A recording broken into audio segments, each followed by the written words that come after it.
AJ, what's happening, man? What's going on? I'm just going to bring up a cool point. Obviously, the game's been talked about from every aspect of it, but I just want to talk about how last year going into the divisional game, the Bills didn't have Von Miller. They had a star in the secondary that was out. Trey White was out. This year it's Mike. Mm-hmm. There's not a lot of similarities, but there's some things that are going on that we don't really have a star-proven pass rusher. I know Russo's having a good year, but he's not. I wouldn't say proven yet. He's up and coming, so it's just interesting to look at and compare. A team going into a divisional round, with not a proven star pass rusher, a guy hurt in the secondary, and how that kind of affected them. I know that they played really well without him, and they've won 7 in a row, but sometimes that can catch up to you in the big games. But the biggest thing for me is now this year and going into the divisional round is you look at Jerry Hughes was here last year, Mario Addison was here last year, all older guys. Now I'm not saying obviously they wanted to win a ring, and Jerry Hughes is one of the most loved Bills players of the 2000s. But this year now we got Epinesa, Boogie Basham, Ed Oliver going into a contract, a year soon. And there's just a bunch of guys in that D-line that are younger. They want it. And, if you want to make an impact or get that next contract in Buffalo, I know Epinesa hasn't had the, career yet he's wanted. What a better time to do it than in the divisional. If you move on to that, the AFC Championship, they needed a guy other than Rousseau to step up on that defensive line unit and, make some noise. Sure. Yeah. No, go ahead, Chris. I was just going to agree. Yeah, I mean, I think you're right. And that's something that we were talking about when Von went down. Like, we still expect to see the impact of his presence with the team off the field with the way that those guys develop. And I think you've seen it throughout the course of this year. You've seen some of these guys make strides. So yeah, it's definitely an interesting trend to watch on this team. Yeah, I do think a couple of thoughts all great points, AJ. One thought is, it is a different team. I see what you're saying in the similarities, but where this team's trending, I think getting Trey White back and him trending towards healthy, we saw him make a great play on the ball, get beat, respond, make a play. He's made a couple plays over the past few weeks. Still not where he was, but better than anything the Bills, I think, were rolling at cornerback going into the playoffs last year, right? Like a banged up Trey, still better. And then you also sprinkle in the recent production from Kaiir Elam, I think hopefully taking that cornerback 2 job. I think the cornerback position as a whole is better, even though you're missing a key cog in the defensive backfield and Micah Hyde. I think Taron Johnson has gotten better in his role and more comfortable in his role as a slot defender, that third linebacker role. I think that linebacker unit has increased their ability this year too. So I think there is some similarities. In another area, I think there's been a benefit or an improvement from the roster last year is the interior defensive line. DaQuan Jones has had the impact that Eric predicted that he would in the interior of this defense. And I know Ed Oliver still probably isn't getting the national praise, and because he was hurt early in the year, he probably didn't have the overall production that you wanted to see in the leap from him, but he has wreaked havoc. And I think that's the guy that I'm really looking at here going forward in the playoffs to step up and be that sort of void that we're looking for from Von Miller. We've seen Groot make some big sacks and push some drives to 3rd and longs or make a sack on the 3rd down. So he's providing some of that. And I thought Basham had a nice effort last week, but I'm really looking for Ed Oliver to become that guy that makes some of the big 3rd down plays and some of the wreaking havoc on Joe Burrow this weekend and get into Mahomes and being the guy that finishes some of the drives for us. Yeah, Ed has had some moments this year. You look back to the Thanksgiving Day. I know he always plays good on Thanksgiving for some. Yeah, he played really well. Even last week, I know he was kind of playing banged up at one point when I was at the game. He walked the field kind of like gingerly, but he still made a nice sack on Mac Jones a couple weeks ago, and he's played well. So yeah, defensive line is going to be huge. It's going to be interesting to see who wins that battle with 3 backup, Bengals O lines. And I've said that from, and I think a lot of people have is that, but McDermott's big in the trenches, and what a bigger moment for his D line that most of those guys he's drafted and developed over the years. Probably the biggest game of their career. For sure. I see Greg took the invite as a speaker, so I'm assuming that he's got everybody working now with their heads down, grinding, his door shut, and he can come and talk Bills with us. Is this true? It's a rumor. It's a rumor. Everybody back to work. Yeah, I mean, another name that hasn't come up yet. I think that the two guys who came back are going to have an impact here this weekend. I'm expecting Jordan Phillips to get some run. He's been an impactful interior rusher, and Shaq Lawson's been a bigger impact than I expected. Um, Yeah, for I think sure. that he's made more contributions in that rotation than what we've seen before, and Yeah. Leslie Frazier's been more comfortable showing it, and I know Eric's made a couple of really good points about a lot of this week is going to be about those mugged up looks where you have all the guys up at the line of scrimmage, but then they don't rush, and you show that, and you show that, and you show that, and you get them used to the fact that, hey, we're not actually going to bring any pressure. Don't worry about it. And then all of a sudden, when you do, they're not ready for it, and it's going to be those different things of shuffling it around. Which guys are you bringing? Who are you dropping back? And I know I think Anthony did a good chunk of research on how poorly Joe Burrow has done on the bring three, drop eight, and actually Right. how well the Bills have played that in the instances where they have. And I was surprised to see, I think it was like 162 snaps. It was more than what I expected in the amount of times we've Right. actually run it. So I think you're going to see that where there's going to be a lot of simulated pressures, a lot of mugged up looks, and then you don't know are 3 or 4 or 5 coming and who's going to drop out. And that's going to be the chess game that really is our best chance to mess with Joe Burrow, because if his eyes match pre-snap what he gets post-snap, he will rip us apart. He's just too good at that. And if you allow him to be, comfortable in that, oh yeah, I know what I'm going to see here, and he simply can do 1, 2, 3, plant his foot and throw, he'll get it out in whatever it is. I think he averages 2.4 seconds time to throw, and he's the most accurate quarterback in the NFL with ridiculous weapons. We will simply get sliced apart. So they have to find a way to disrupt that. And I think another way to disrupt that in unison with the stuff you're talking about, because I agree, is your point, getting a Jordan Phillips type back, using the length of a Greg Rousseau, using the length of Tremaine Edmonds, because I'm stuck in a place of you want to be able to get the pressure on Joe Burrow. And I think, to the point we were talking earlier with the offensive line banged up, and I do think this defensive line can do it, but you play a game of a bit of fire every single time because he's also really good under pressure, right? And he can manipulate the pocket and he performs well under pressure. So unless you're getting sacks or using that length to disrupt passing lanes and muddy up the middle of the field for him, so that even if the timing is all right, you have 14 feet of limbs between Greg Rousseau and Tremaine Edmonds blocking those lanes. That's how you got to get some tip balls, because he's going to have those drive. You're not going to be able to put together drive after drive where you confuse him, or play after play where you confuse him. You might get a play in there every once in a while, but he's going to win more of those matchups. So you got to muddy up those passing lanes as much as possible, assuming you're not going to get home on every pressure. Absolutely. And I think to AJ's point earlier, and I think you touched on it as well.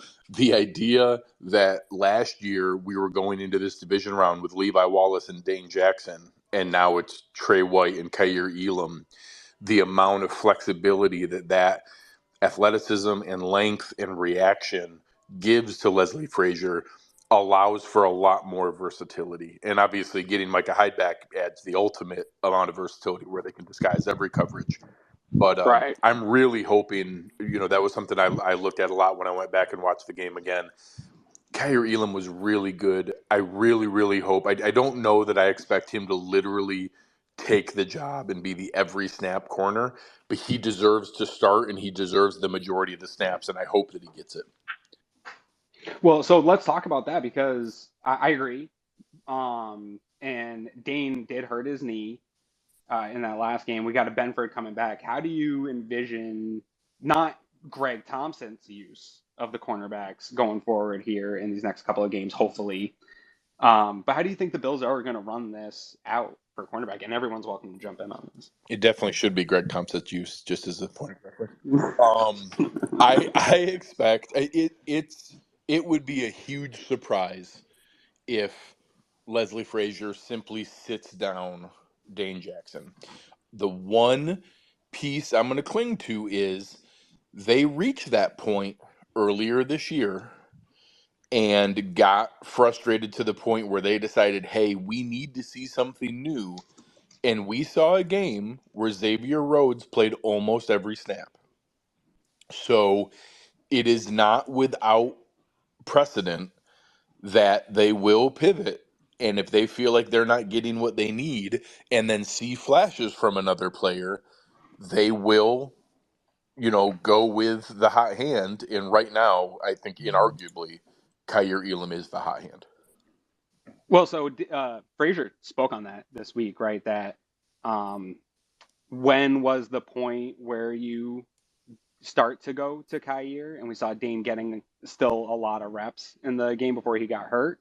And there he kind of alluded to that they were sort of testing it and ready to go. They didn't want to make the transition in the middle of a game, is what it sounded like to him. But then the injury sort of played their hand, and then he made plays, right? So he even said it sort of took care of itself, right? Like And they McDermott, didn't have to go and make the decision. It worked yeah, itself and out. McDermott clarified in his press conference that Dane Jackson was healthy and available to go back in, and they chose to stick with Elam. Right.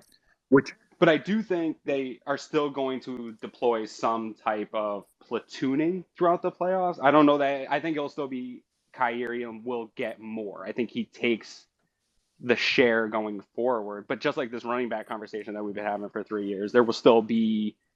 I think they enjoy the platooning, especially with these younger guys. And Benford coming back healthy might add to that. Maybe they both jump Dame in the recent play. I don't know. yeah, it definitely is going to be a factor. And I don't, I think some fans, for some reason, see it as a negative in that you always want whoever you think the best guy is to play every single snap.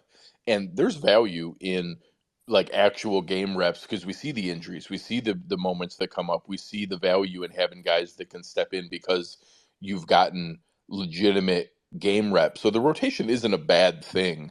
But when you see that a rotation matters when it's close, when it's a real similar level of skill set, and that hey, this guy's better at that thing, this guy's better at the other thing.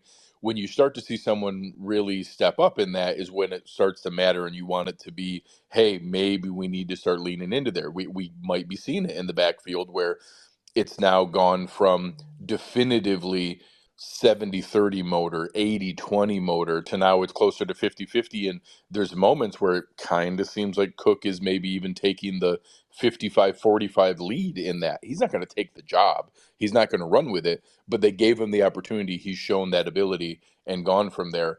I think that's closer to what we see here, and that maybe we see at the most 2/3 Elam and 1/3 Jackson. I'll be genuinely surprised if we see Elam as the every snap starter. Anthony, did you have a question for Ant and Chris and the guys? Yeah, comment question.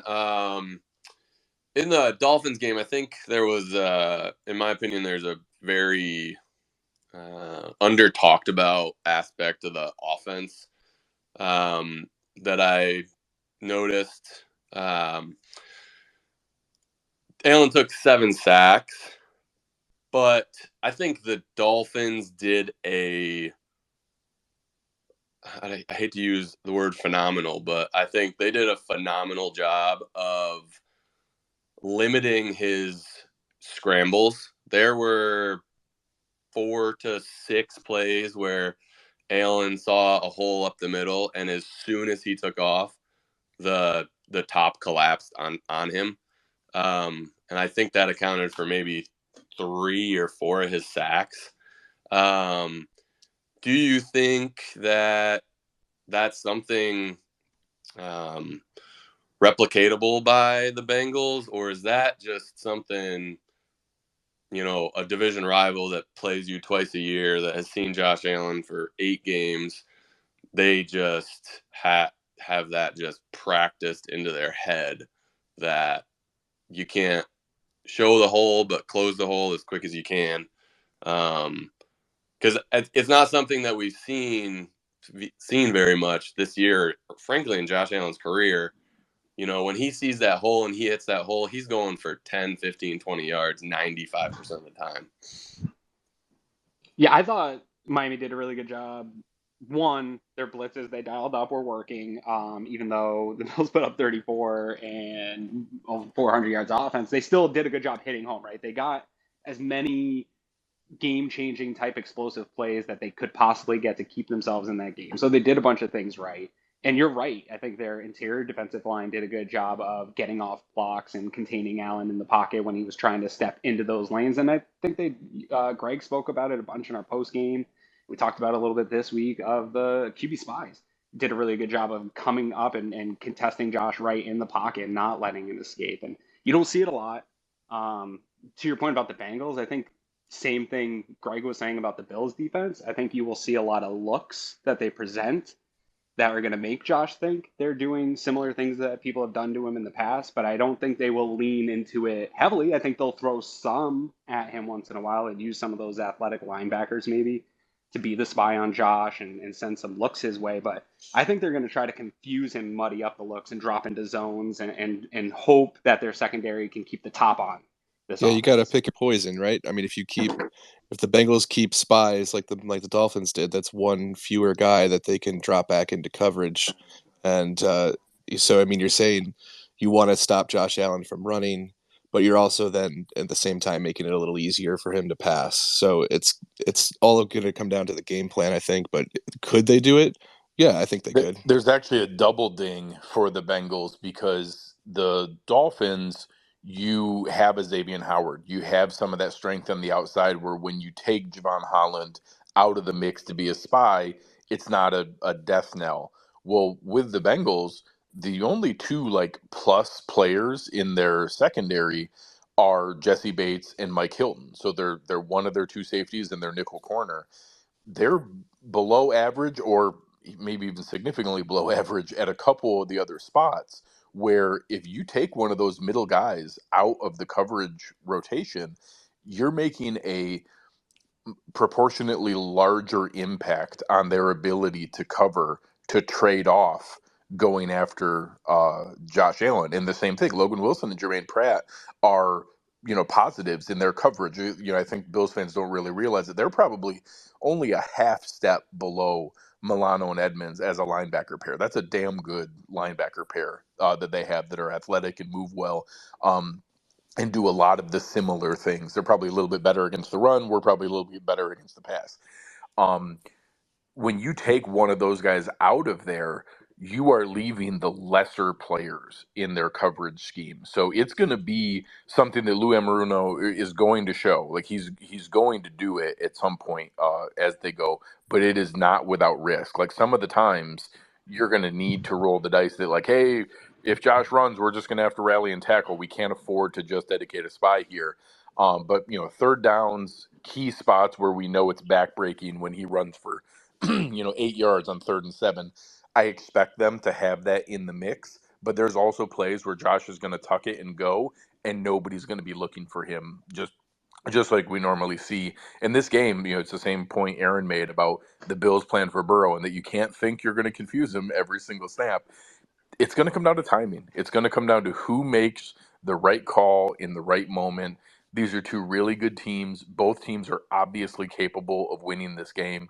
It's going to come down to timing. Who makes those calls in the right moment against the right scheme and hits on something where the other team, just gets caught in a spot they were, trying to be cute and trying to take advantage of something, or trying to tell themselves, hey, we can't do it every single play. We got to go with a different look sometimes, and they pick the different look in the wrong moment.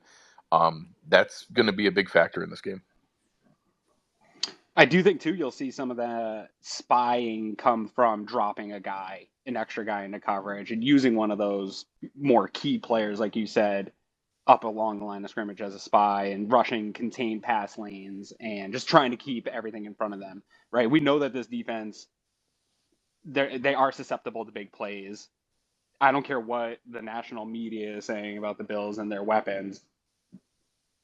They are taking this team seriously, and they are concerned about the way the Bills can beat you we've talked about this a bunch, is taking those explosive shot plays. Like everyone was mad about the big game hunting, but I do think that's probably the best success for this Bills team because they do play a little sloppy. If they have to put together those 10, 12, 13 play drives right now, I'm not saying they can't do it. They haven't done it with consistency, but I've no problem with getting 50-yard touchdown plays, right? And this defense has been susceptible to that. So that's why I feel confident. We were talking in the preview show. I'm okay like with the Bengals getting off to a hot start like we saw them get off to last night because I think the Bills can throw that counterpunch and then keep up at any point. Like I think they can get some explosives this weekend. Yeah, it's like you're saying there with dropping a guy from the D line. I mean, that's kind of the approach that they've taken that has had success against Kansas City over the past couple seasons. They, the 3-man rushes and dropping 8 into coverage. I mean, Pat Mahomes has had some trouble with that, and I think you're right. I think we could see some of that trying to slow down Josh Allen and the Bills. We've talked a lot about the defense on this in this space, and I mean I know that we were up against the Skylar Thompson-led Dolphins last week, but the DVOA numbers that came out for the defense, I mean Buffalo is number 1, and it's negative 59.9, which is just absurd. The Cincinnati actually was number 2 with negative 18 DVOA, which but I think shows a little more of the reality of two teams playing against a backup quarterback that actually controlled most of the game. But when you play a division rival with professionals and professional coaches who get a third shot at you, they're going to come up with some things that, you weren't quite prepared for, that they know your tendencies a little bit better. But I think it shows that both teams, the national narrative has been, oh my gosh, who's going to mess up less this week after both teams played horrible. I think that it's probably shows it was a little more indicative of controlling and playing better than they expected. Adam Yeah. D, what's happening, man? Hey guys, how's it going? Great, how you doing, man? Really good. So I guess anyone that's been online at all last week knows that the discourse has been something to the effect of, is there something wrong with the second-ranked DVOA offense? Is Dorsey bad? Is Josh regressing? All these nonsense narratives, like we didn't score 34 points last week. I guess, could you just comment on the offense being actually good, the fact that they don't actually have to change? They could play this exact way and still win the Super Bowl. Because there's every article under the sun, from every content creator under the sun is, coming out with the last 2 weeks they threw deep and as if again they didn't score 34 points while hitting the low end of variance. By the way, they could have scored 50. Yeah, I think Right. your last point there is the really key part, is that I think people are talking about this, man, what's wrong with this offense when they had 34 points, 423 yards, 26 first downs, and were, 2-millimeter overturn calls away from probably a 44-9 boat race that we're all dancing in the stands and joking about what a laugher of a game it was, just based on the timing of when those overturns happened. And you get into that mode of people talk about the variance and the shot plays as though it's only causing problems, and that a lot of our guys, I don't know if Adam is in the chat here, but he did a nice thread on the idea that explosive plays are efficiency.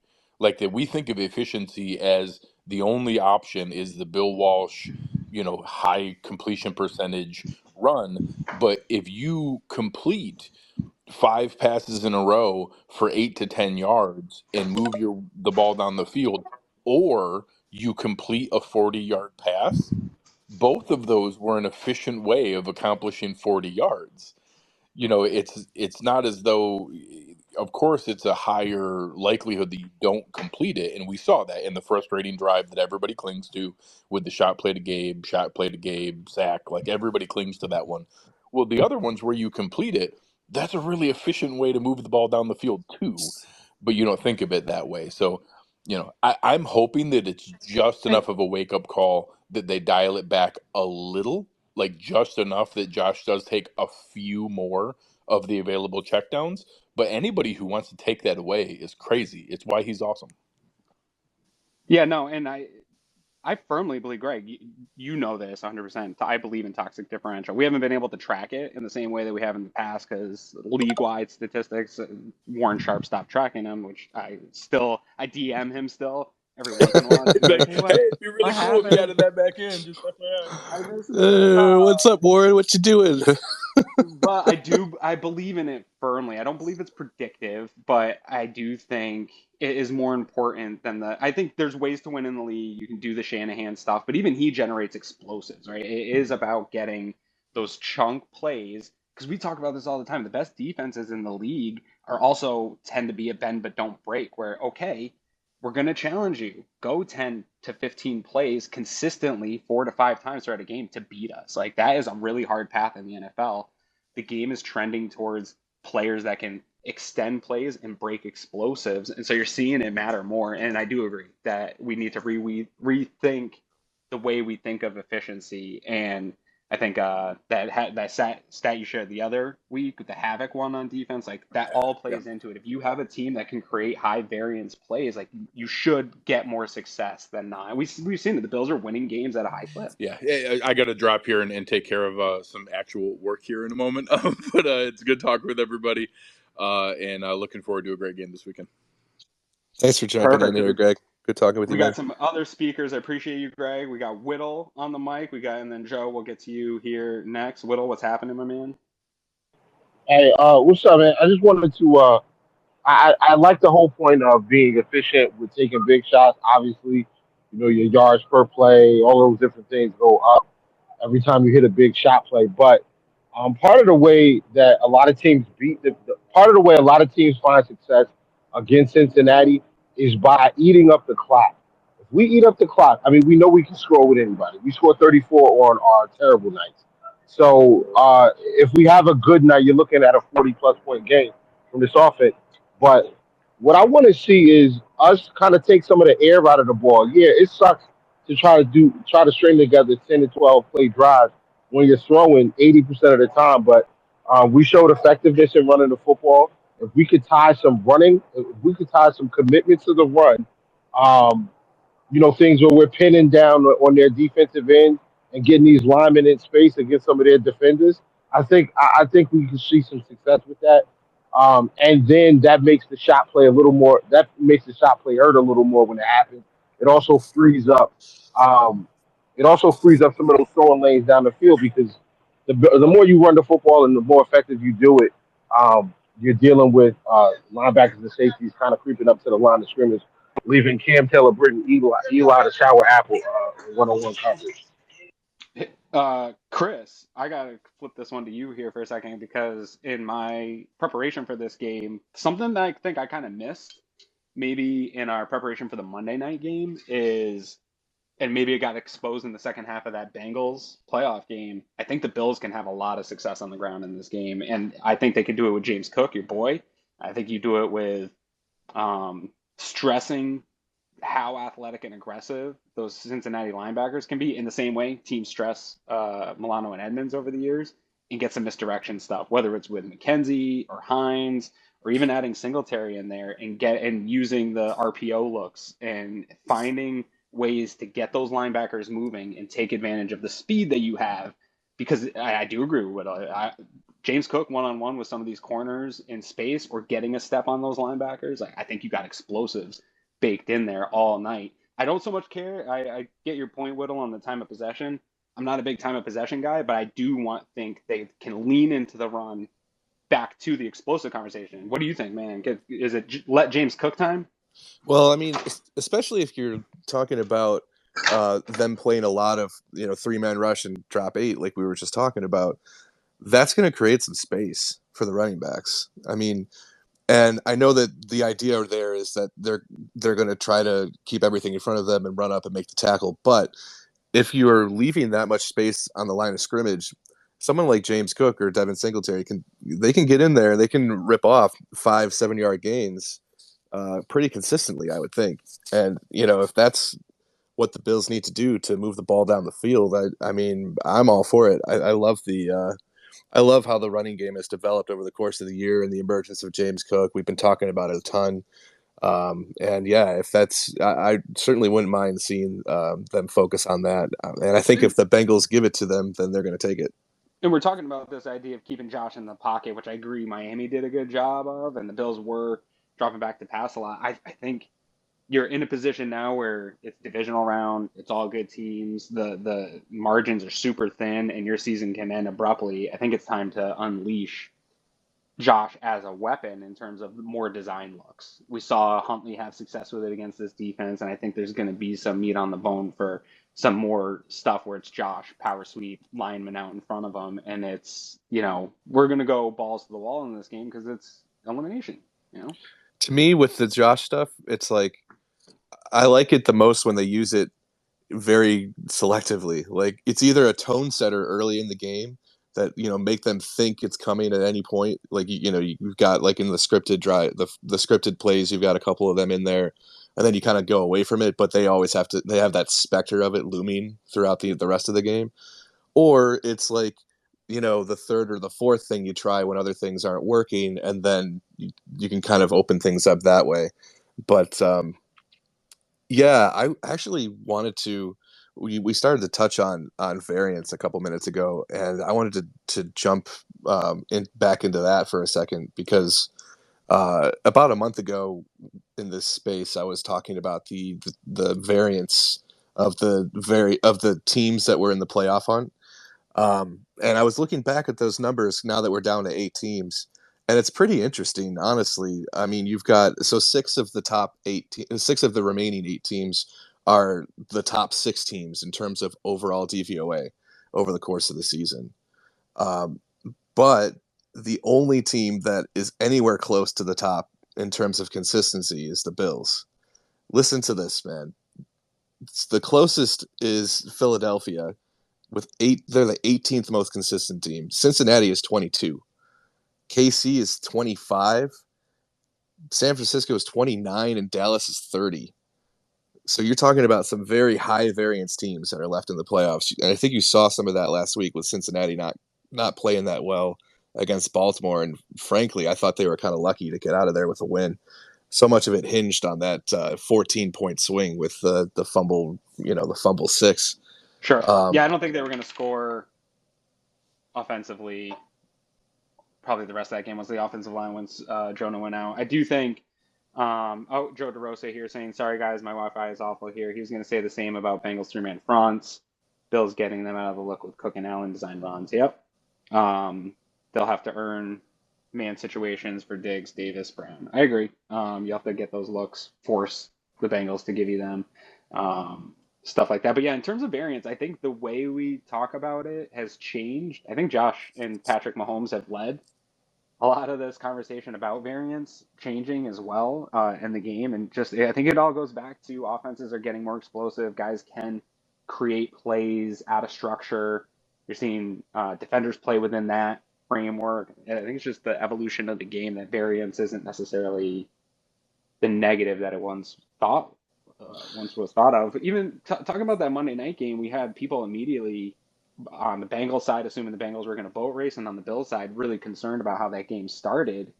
And I kept coming back to variance. Like, I haven't not seen the Bengals put together a complete performance. I didn't think they would maintain the level of play that they started the game with. And even if they come out in this game starting hot again, like, I think that plays into how you would expect the scripted stuff to go when you look at these two teams on film. Yeah, I think you're right. I think that the numbers that I just threw out there are showing exactly what you're saying. Like that these teams aren't worried as much about variance and about consistency in the sense that they're taking the big shots. But I mean, Jacksonville was one of the other teams. They're 13th overall in DVOA. They're 27th in consistency. The outlier here is the Giants, who are the I was going to third. say, where are the Giants? Because their DVOA is all over the place. Their overall DVOA for the season is 21. They're Right. They're the third most consistent team in the league, but the expectation is the 21st best team. That's why I thought this was so interesting. Offensively, their DVOA I think is like pretty high, both run and. I was actually doing this morning, dude. I'm a sicko. Chris, I woke up at like 5 this morning and started working on a remaining teams DVOA heat map. Okay. And so hopefully I'll get that out later. But yeah, I had the Giants are 4th in the offense for the year in run DVOA and 9th Yeah, in pass they're offense. Like 10th in overall offense. that's crazy. That's still the second 29th in worst. defense, but I mean, that's cool that yeah, exactly. And that's where some variance comes in, right? But they are that 10th in overall offense is second worst remaining in the playoffs. That's the point I'm trying to show is that the Bills are still the best remaining of the best remaining. And it yeah. really is Yep. outside of the Jags and Giants when you look at the data, like this is the cream of the crop of the NFL left.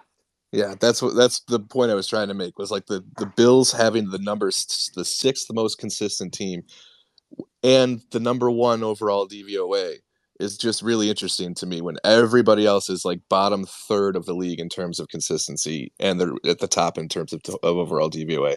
You don't have another team that has that combination like the Bills do. Yeah, no, and I think this week, I know you missed the show, a post I put out I usually do the DVOA update. Also, when you do, because I got a lot of pushback throughout the week when I was talking about the Bills in comparison to the Bengals, because I think there's a perception that the Bengals are the most explosive offense in football. They're the most unstoppable offense, and they also have this really fantastic defense that creates all these problems. And those things can be true in bunches, to your point. Like I think late in close games that really showcases for them. But I think the Bills are right there. Like they also have the most explosive offense, and they have a defense that clamps down late and close. So I do think there's something to that in the big matchup. But I think it's the perception of how people talk about it. And some of that is the expectations the Bills had in the preseason to be the Super Bowl champions. And while they've met pretty much all the goals, how they've done it hasn't been as dominant as people thought. And I think the expectations for the Bengals were that they were going to have a Super Bowl hangover and they started slow. So they didn't have this massive weight of expectations. I think the perception of them is, oh, they're getting hot at the right time and winning all these games, when in reality, the Bills have been playing better still.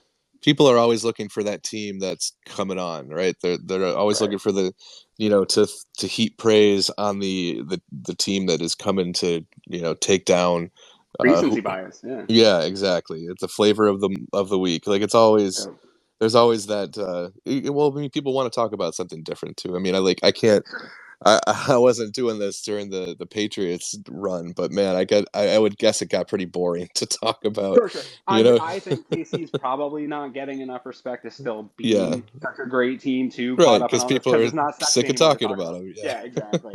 Whittle, what's going on, man? I see you got another point here. Come on in, bud.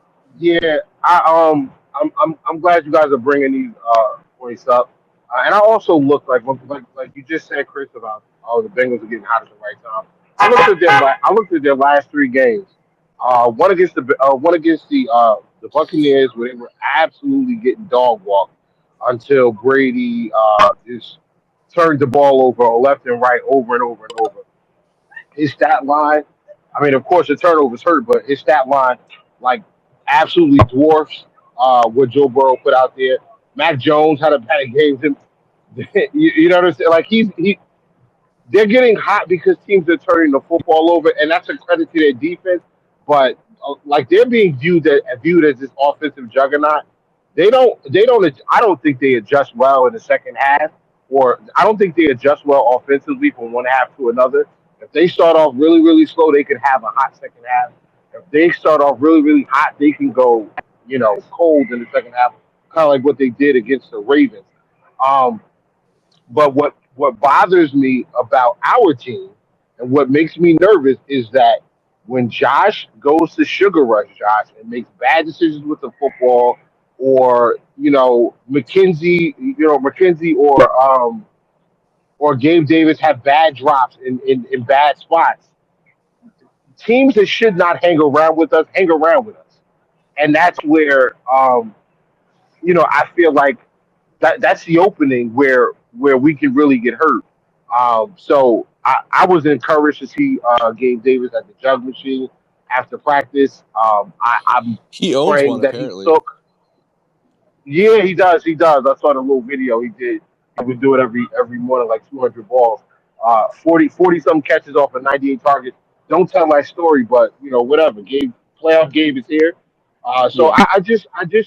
that's the thing I think most Bills fans are worried about is the turnover or is a bad three and out in a spot where we really should kind of like burn some clock. You know what I'm saying? Like we could be up 2 scores and then go three and out right after the other team gets a big run back, something like that.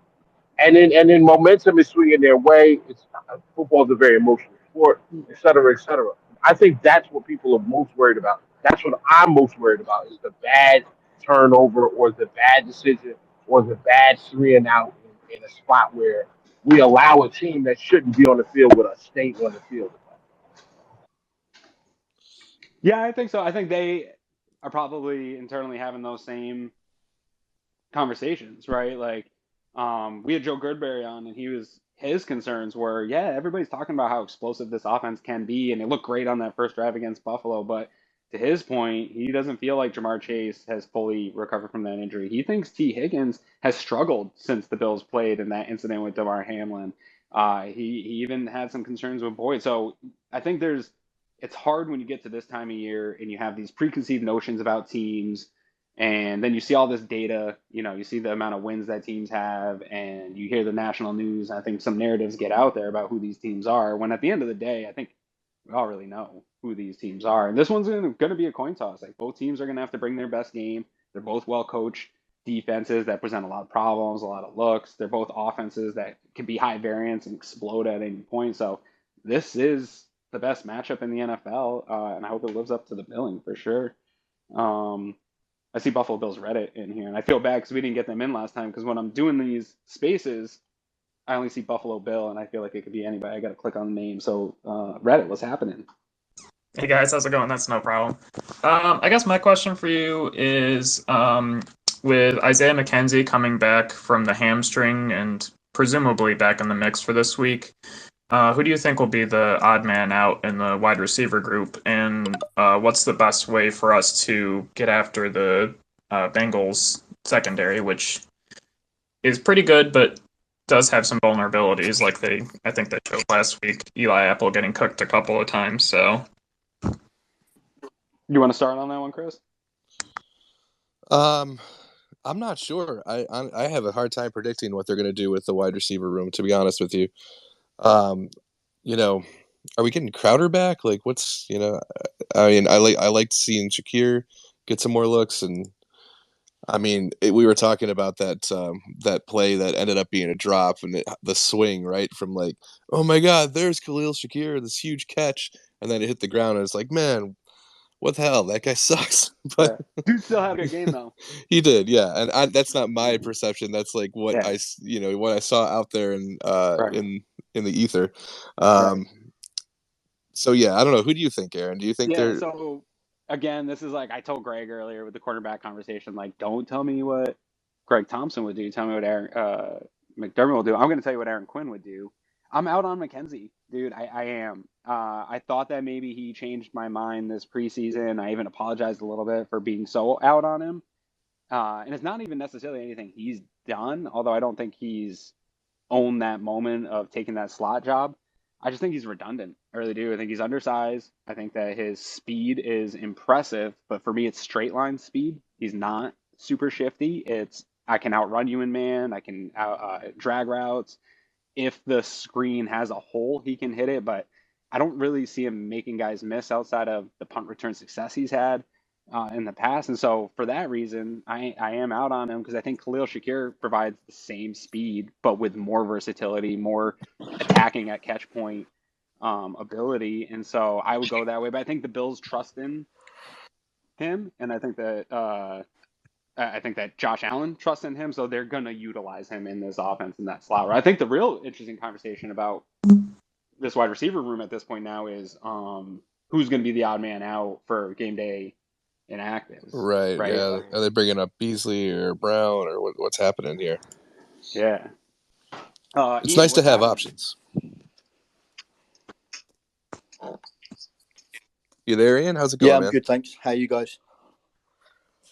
Doing Great, great. man. Long time interacting, first time hearing. What's Yeah, happening? good, mate. Good.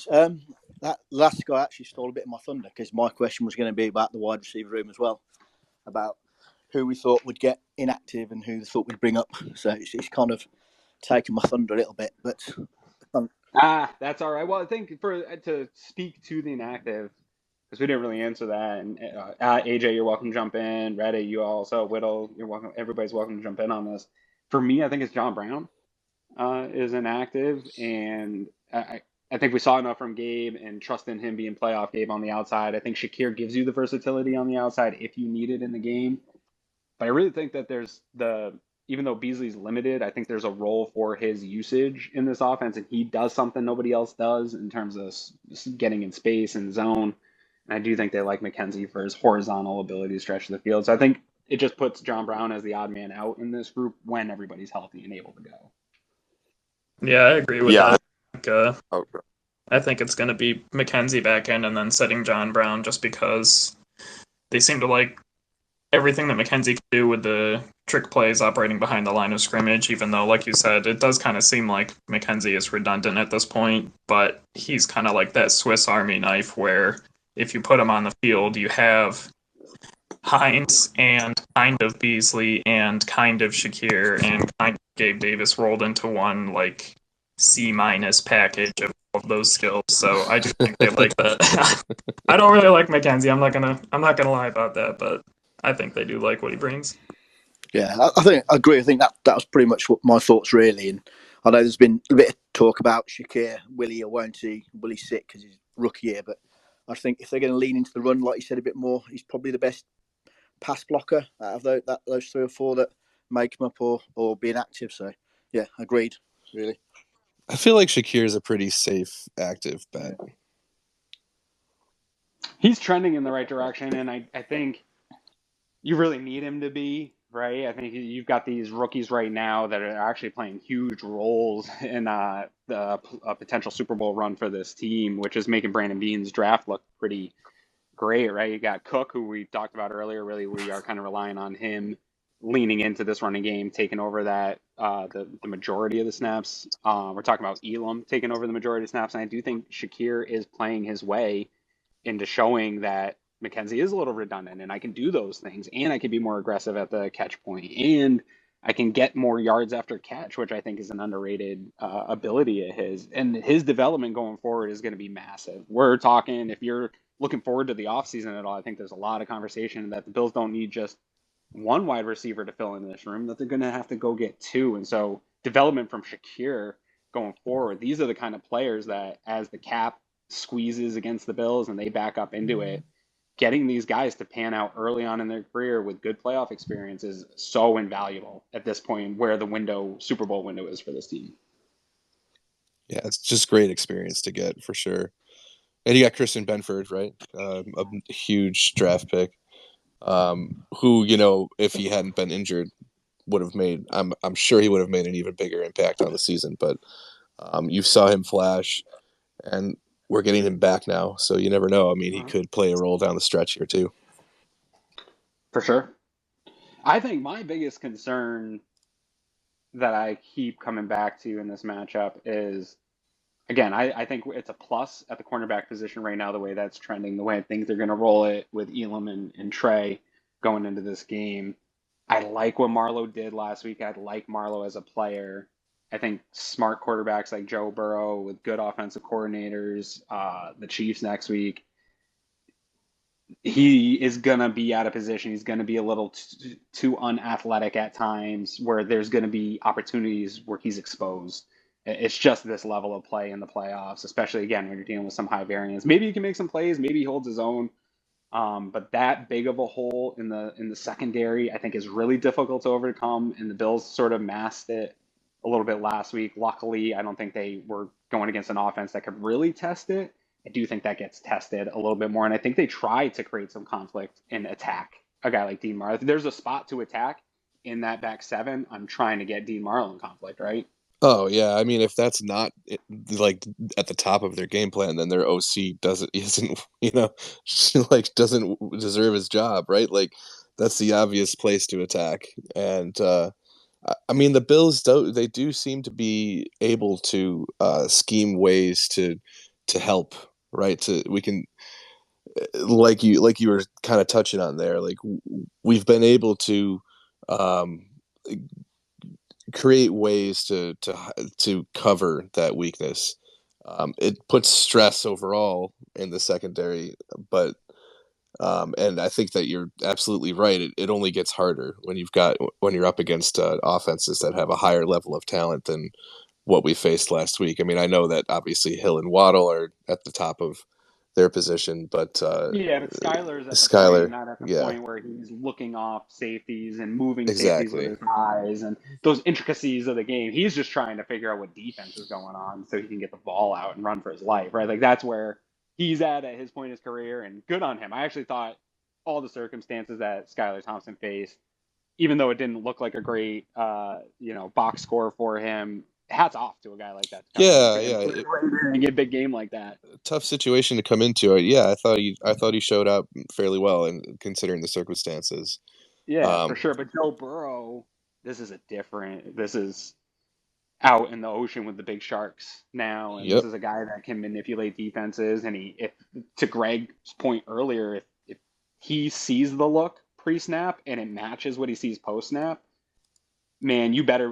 DeMarlo's not going to get away with that interception that he had last week, where he was out of position and still made the interception. If he's in position, Yeah. Little technical yeah, difficulties there, Aaron. We lost you a for a phone call sec. was coming, and I was just saying, when he hits that back foot, if you're out of position, you're in trouble against this team.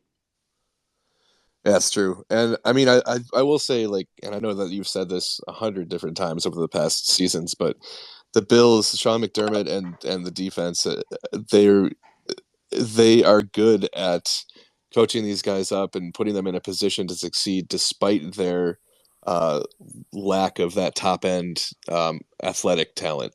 So, like someone like Marlowe, who has been, even though he's newly back with the team, he is one of these guys that has been in the system before. Yep, So performed well within the system. yeah, He's got yeah. good tape out there.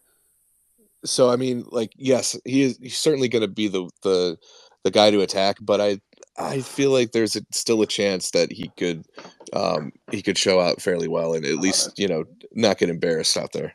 Right. Crazy that you're in your fifth safety and we feel pretty good, right? Like it's not a complete vulnerability here. We got Joe DeRosa. Looks like his Wi-Fi might have caught up with him. And AJ I wanted to hope say so. something too. Yeah, can you guys hear me okay? I'm going to ask that first.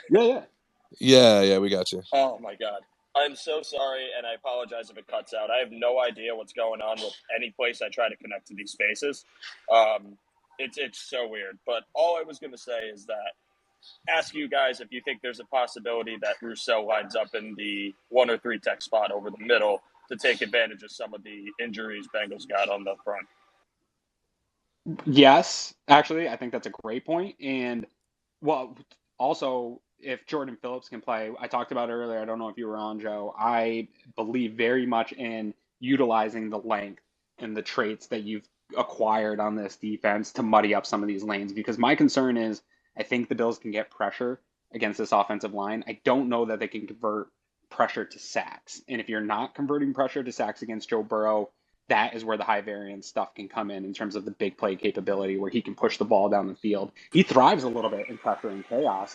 And so I think another way to combat that, if you're not closing the pressures, is to muddy those passing lanes with huge limbs.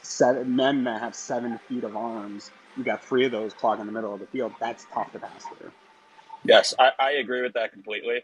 I think one point, though, is I think we're all looking at kind of the O-line being hurt as a method of getting pressure. But Burrow gets the ball out fast. I think he averages 2 seconds in the pocket. I think it's unrealistic to expect that you're going to get a lot of sacks in this game unless, and this is kind of my big thing here, is you completely shut down Mixon and Pirine and just take the running game totally out of their offense. I think if you're capable of doing that, and you'll have an easier time of doing that since they have those injuries, you're now going to look at Burrow being limited to just trying to throw the ball. And then eventually, if you can have that front take advantage of that situation, give him the pressure, he's not going to be able to move the ball deep, especially if Chase isn't 100%, Higgins isn't playing his best. I think it starts with just shutting down Mixon and establishing that your D tackles and your trenches are as strong as yours. once you're able to do that, I think Burrow is going to be struggling not to make completions, but to get anything explosive going. And I think the Bills could sit on that a little bit better. Yeah, I actually think their run game has been pretty suspect, and so I like that matchup for the Bills. And I do think I agree with you that he's going to get the ball out quick. And again, I keep coming back to get those hands up, like be contained in your lanes and get hands up and use Tremaine's length and make sure that that first look has muddied looks, right? So that either he doesn't pass it and holds it for a second so you can get pressure, or you're getting tip passes, making those looks muddy, making difficult catches. Just make it hard on them to put together 10, 13 play drives. We got AJ also with his hands up looking for a point. My man, what's up? Yeah, so I just want your opinion on this. I think Hayden Hurst is used more in this offense than like we think, just because they have so many weapons. And see with Chase and Higgins and Boyd and Piron and all those, and Mixon, they use a lot in the passing game as well. So is there, what's the plan? Do you think the Bills use in terms of shutting down Hurst? Because he almost scored a touchdown last week against Baltimore, or did. I'm not sure if I think he got in. So what's the plan for Hayden Hurst? Because you look at CJ Uzama last year, and Cincy, Burrow loved him, and CJ Uzama this year, he's on the Jets, and you haven't really heard much of him. So Burrow's really been able to utilize that tight end position, early on in his career. And I think and the Bills with McDermott have struggled with the tight end. Kelsey, Mark Andrews has had good games against us. So what do the Bills do to stop, the tight end position with Hayden Hurst? I think it's a great point, Chris. We probably didn't talk about that really at all on our preview show of Hayden Hurst. I love him as a player. I think there's some deep shot ability that he provides this offense. I guess, at least for me, Chris, I don't know how you feel. I feel so confident in the middle part of this defense. Again, I think if they can get some matchups, Hurst with Marlowe in coverage, you take that all day. But I think it's a plus matchup for the Bills still if it's either the linebackers or Jordan Poyer working him in coverage. I still like that matchup for Buffalo. Yeah, I mean, and I think that if Hurst is the guy that they're going to if they're going to put their focus on stopping Jamar Chase, for example, and let Hayden Hurst be the one to catch those passes in the intermediate area, and give up the yards that we know that they're going to get, I think that's kind of a win almost for the Bills. I mean, you obviously don't want a situation where he's killing you in the red zone, but if they're going to if Hayden Hurst ends up being the guy with the most targets in this game, I'll feel like that's a win for the scheme, honestly. Yeah, and that's the thing is that's the good thing if Hayden Hurst has success, is maybe that means we are shutting down Chase and Higgins and all those other guys. But it's just Right. I think Hurst was really good in Baltimore. I think when he went to Atlanta, he kind of said he lost the love for the game. It wasn't really something that he found. I think playing in Atlanta will do that. So it's interesting to see how this year I've really seen, and he's very fiery, emotional guy. He really gets into it, so he gets to get the team going, and so it'll be a tough test for the whole Bills defense. But I think you're right. If Hayden Hurst is getting a lot of targets, the Bills are doing good on defense. Yeah, and I think you see maybe him play better, to sort of Joe's point earlier of stopping that Bengals run game, which I don't think they've been super productive lately. But Joe Mixon's good, and if you're not sound on tackling, they could have success in the run game. And maybe if they have more success in the run game, I think that would open up more for Hurst in putting the linebackers in coverage, or maybe putting Jordan Poyer in conflict, or whoever's up along the line of scrimmage, Marlowe, Taron Johnson, and challenge their run support, and then be able to get Hurst behind them. I think that's where you generate explosives from. I certainly like the. Oh, sorry, man. Okay, I was just going to say I certainly like the Bills' chances of stopping the run if they focus on it, right? I mean, they've got the number three, rush defense in the league, and Miami, who really needed to have a good rushing game last week. I mean, they held Jeff Wilson to 2.3 yards carry, and that's some of the we're talking about these edge defenders for the Bills, and worry about who can generate that pass rush. What they're best at is run defense, right? Like Root's still a really phenomenal run defender. Oh man, Shaq Lawson's still one of the better rotational run defenders in the league. Like these guys can get that job done, and I think we talk a lot about the health of the Bengals offensive line. I think it's going to show itself most in the physicality of the run game. Like that's where depth plays out the most. Yeah, you Also got. wanted to. Oh yeah, go ahead. Sorry, Chris. I was just going to say, too, to kind of go off the secondary, too, I have a lot more confidence in Trey White. And I didn't have no confidence in him in the previous Cincinnati, brief matchup. But I think there was a lot of concern about, where his speed was, his ability post-injury. I think this game, especially just because you saw him close in on a huge pass in Miami game and just play it overall, Trey White game, that the next game you're going to see a lot more from him. And I think he's going to play more physically and have that speed that can take away Chase on the outside. I hope so, man. It's been fun seeing Trey coming back on, seeing Elam coming on. Like it's what we were looking at when we were in the off season going into this year. Like we're just really excited about the secondary. I think that overall, I mean, due to injuries more than anything else, the secondary was a little bit of a disappointment overall this season. But yeah, you're starting to see things come together. Obviously, still missing Micah Hyde, and hoping that he'll be able to get back on the field at some point. But yeah, man, I would love to see Trey and Elam just handle their business with Chase and Higgins. It's going to be a real tough matchup, but I like that they're turning in the right direction towards it, I think. I agree. Absolutely. I got a topic a little bit, not X's and O's or game related here, because we got to close up here a little bit. I know I talk about it all the time. I do have to go get my kid in a little bit. So we are going to finish up, and I want to get EB's thought in here in a second. But Chris, we talked about it a little bit last week, and I hated the way it sounded out of my mouth, but not having Damar necessarily be part of the pregame intros or anything last week. Obviously, he's still recovering. But we hear that he's around the facility and stuff. Do the Bills bring him out as part of pregame and rallying around his teammates here this week? We've heard some talk about it. We've heard some speculation about it. Do you think that happens here this week?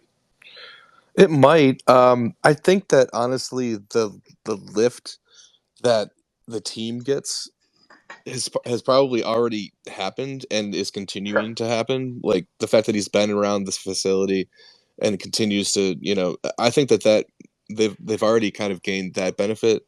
I think in the end, it's got to be like what Damar wants. Yeah. I'm sure the crowd would go absolutely crazy if they see him, running out in front of the team, and that would be a really beautiful moment. But that's not something you want to force.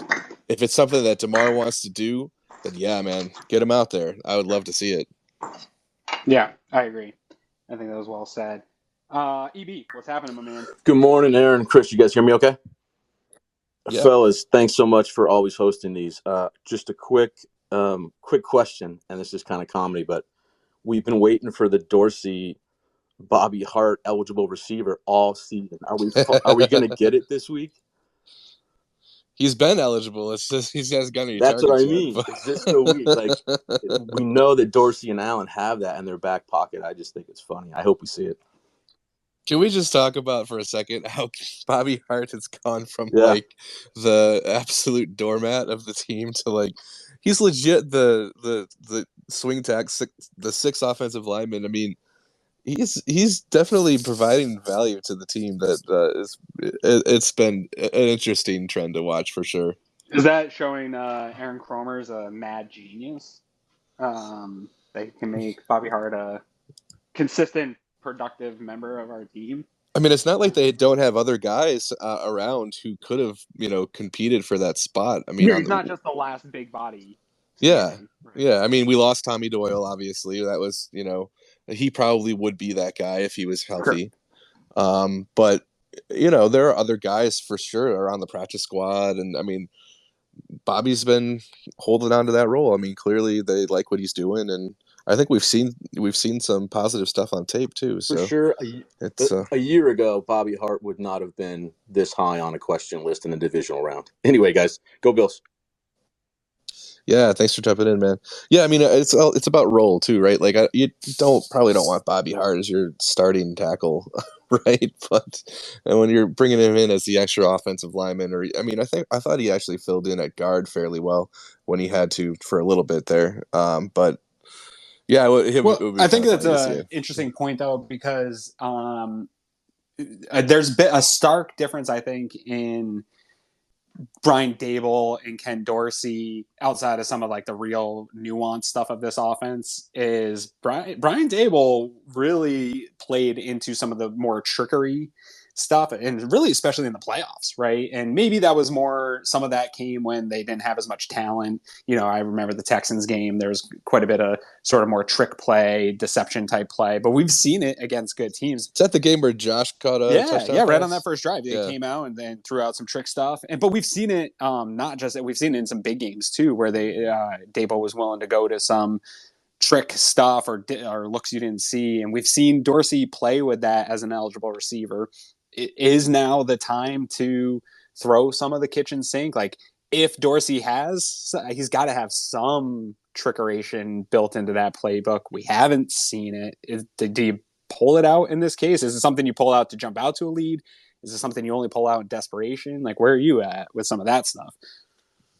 I'm now that I'm thinking about it, I need to do a little homework and try to figure out how many routes Bobby Hart has run, because it might be zero. It might be zero. I'm sure it's zero. But here, I'll look it up. You talk for a second. I'll get on Sys and see if I can find Bobby Hart route run.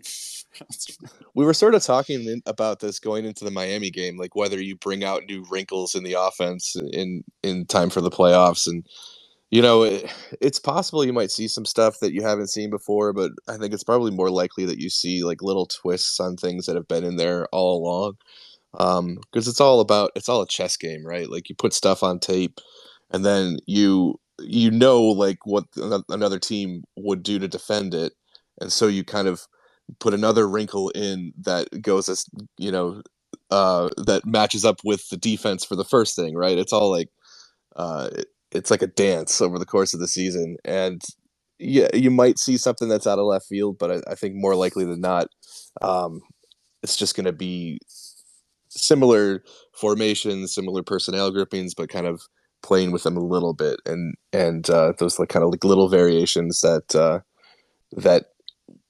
give you an edge. All right, thanks. Oh, go ahead, Joe. Sorry, I'm just going to say, to the point of wrinkles, if we're talking about a three-man front, if the Cincy defense brings its usual look, I think you got, and I've been saying this every single time I come into spaces, but I really mean it this time when I say this is the Nyheim Hines game. I think just having him in motion and also knowing that you're not going to get a lot of pressure up front is your perfect chance to get him involved. Not only just to get him like a quick catch out of the backfield, maybe get Josh some, short route passes that gets him kind of cooking and into a rhythm. But Hines, just his speed, ability to break tackles could probably cause some havoc for that look, and then you're going to have him change from that. Yeah, man. Whenever I think about Nyheim Hines and James Cook on the field at the same time, like, I get real excited because of the possibilities that you can do with those two guys out there. I would love to see that this week.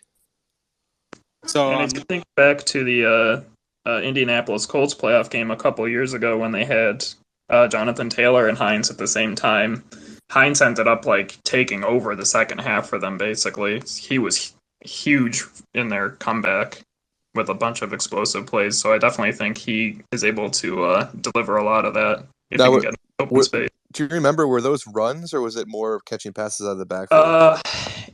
So he had one run that was like 40 yards maybe, and I think he had a couple of passes for first downs. So it was a little bit of everything. Were you able to find any looking at Bobby there? I don't know why. I'm such a sick person. It won't show up on SIS because you don't have an eligible lineman statistics on passing data, on receiving data, so he doesn't show up there that I can find.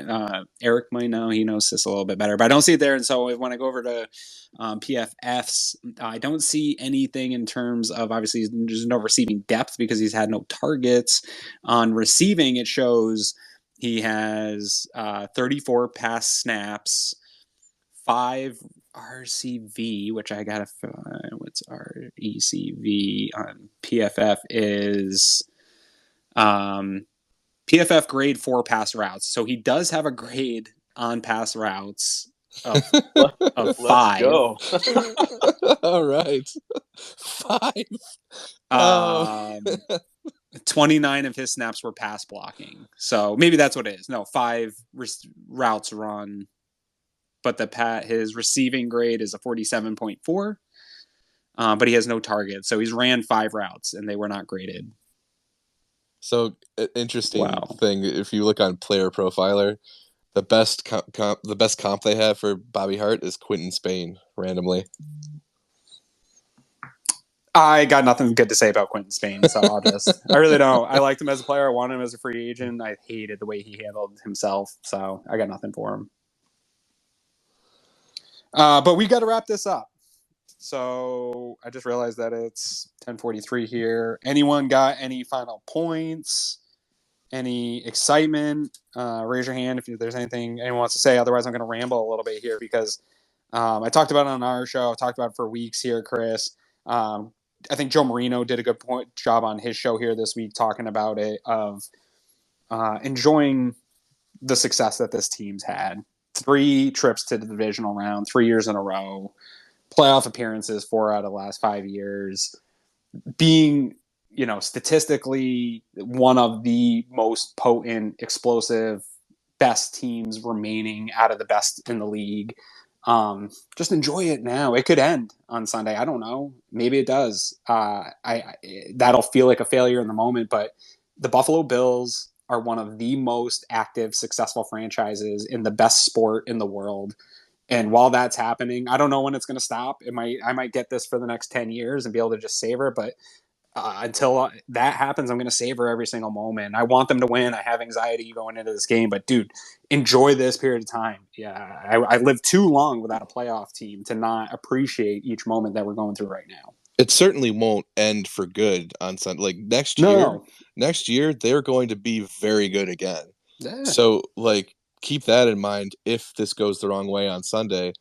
And we head into off-season mode. We start thinking about the draft and stuff, and it hurts obviously when the season ends, when you've got that. You really want to get over the hump and finally get that first Lombardi trophy. Like that's what everybody wants. Obviously, it's really hard to do. But if it doesn't happen this year, it doesn't mean that this is over. The window is still wide open. Yep. So just try to temper that a little bit. But Lauren's saying McDermott did not roll out anyone for the game, so he must be speaking right now, which is a good time also to get off. Joe, you got a final point here too? Yes, just for the fans, because I've been going back on Dorsey, Allen, the offense as a whole. Would I like to see him be more methodical and patient? Yes. And do I think that there are times where Allen has that give me route that he should be taking? Absolutely. But I also want to point out that the explosiveness of the offense is our best friend and our worst enemy. Worst enemy when we don't need to use it because we're up by 2 scores and want to preserve the time. But best friend because if Cincinnati's up by 10, I know that in the blink of an eye, this team could be right back into the game at any point. Even Kansas City Divisional last year, pretty much the explosive plays were the reason we were even in that game. The dime to Davis, the end of the game, 20-yard bomb to him. I really think that we are lucky to have an offense that's capable of doing it. Would I like to see Ken and Allen kind of take the lead and hold the lead and not try to give the ball back? Yes, but I also love that we have that ability to just say, all right, send them up, let's go. Take that deep shot. So I'm looking forward to Sunday, and I think we win it. And despite all of those hiccups against the Dolphins, I honestly, I never felt like we were going to lose that game, And it's that seemed to me any other, if you, any other drought team, or really most of the teams that are even still in it. If you have the types of mistakes and the quantity of mistakes that the Bills had against the Dolphins, I would think 90 times out of 100 or more, you're going to be losing. Whereas the Bills were able to overcome all that and still play fairly dominantly. For sure. Yeah, man, I think Bills are going live now, so I'm going to get out of everybody's way. You know what to do. Follow everybody over at Cover One. Make sure you're subscribed to YouTube, wherever you listen to your podcast. We've got so much good content that if you like stuff like this, hanging out, talking Bills, you're going to love everything everybody over at our network's doing. So I appreciate everybody coming out, spending some time with us on Friday morning, getting ready for this weekend. Again, I hope everybody enjoys it. I think it's going to be fun. I hope it lives up to the billing of the best game of the year. And then you guys all join us on the post-game show to celebrate advancing, hopefully, to the AFC Championship game. So I'm going to go get my kid. Enjoy Football Friday, guys, and we'll probably talk to you again later.